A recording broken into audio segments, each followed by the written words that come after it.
तर राज्यामध्ये महायुतीच वरचढ ठरलेली आहे। या संदर्भातल्या बातम्या बघूया टॉप 9। नवी मुंबईत मंत्री गणेश नाईक यांचं वर्चस्व कायम। भाजपनं 66 जागा जिंकत बहुमत मिळवलं।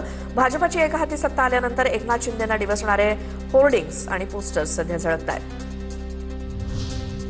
कल्याण डोंबिवली महानगरपालिकेत 122 जागांचा निकाल हाती। कल्याण डोंबिवलीत भाजपला 50, शिंदेंच्या शिवसेनेला 53, ठाकरेंच्या शिवसेनेला 11, मनसेचा 5 जागी विजय। निकालानंतर भाजप कार्यकर्त्यांचा जल्लोष। मीरा भाईंदरमध्ये पुन्हा एकदा भाजपची सत्ता। विरोधात उभ्या ठाकलेल्या शिवसेनेच्या प्रताप सरनाईकांना धक्का। 47 जागांसह भाजपची सत्ता, तर शिंदेंच्या शिवसेनेला अवघी 1 आकडी जागा।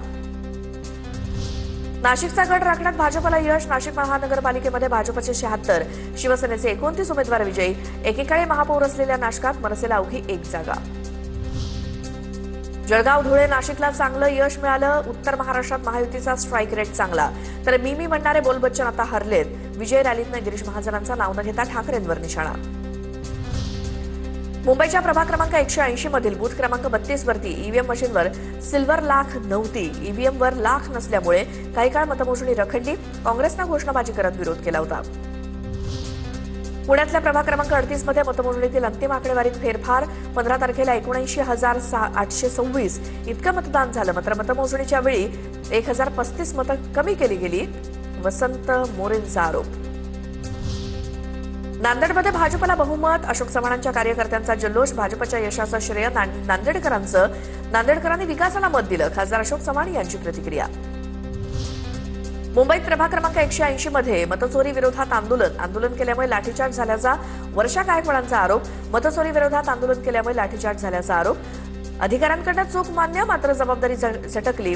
वर्षा गायकवाड यांची माहिती। ओवेसींच्या एमआयएमला महाराष्ट्रामध्ये मोठं यश। 29 महानगरपालिकांमध्ये 110 ठिकाणी एमआयएमचे उमेदवार विजयी। भारतीय जनता पक्षाच्या नव्या राष्ट्रीय अध्यक्षांची घोषणा 20 जानेवारीला होणार। 19 जानेवारीला अध्यक्षपदासाठी नामांकन अर्ज भरण्यात येणार। भाजपचे राष्ट्रीय कार्यकारी अध्यक्ष नितीन नवीन यांची राष्ट्रीय अध्यक्षपदी बिनविरोध निवड होण्याची शक्यता। मुंबईच्या मानखुर्द विभागात लोकरे दाम्पत्याला एकीकडे विजय तर दुसरीकडे पराभव।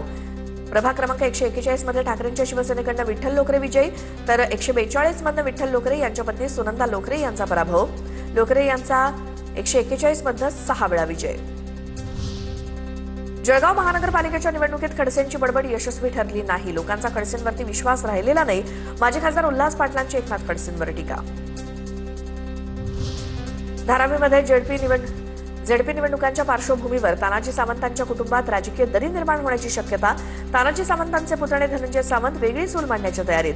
धनंजय सावंत भाजपकडनं निवडणूक लढवण्याच्या चर्चांना उधाण। ठाणे शहर आणि जिल्हा काँग्रेसचे विक्रांत चव्हाण यांचा राजीनामा। ठाण्यात पक्षाला एकही जागा न मिळाल्यामुळे पराभवाची नैतिक जबाबदारी स्वीकारून विक्रांत चव्हाण यांचा राजीनामा।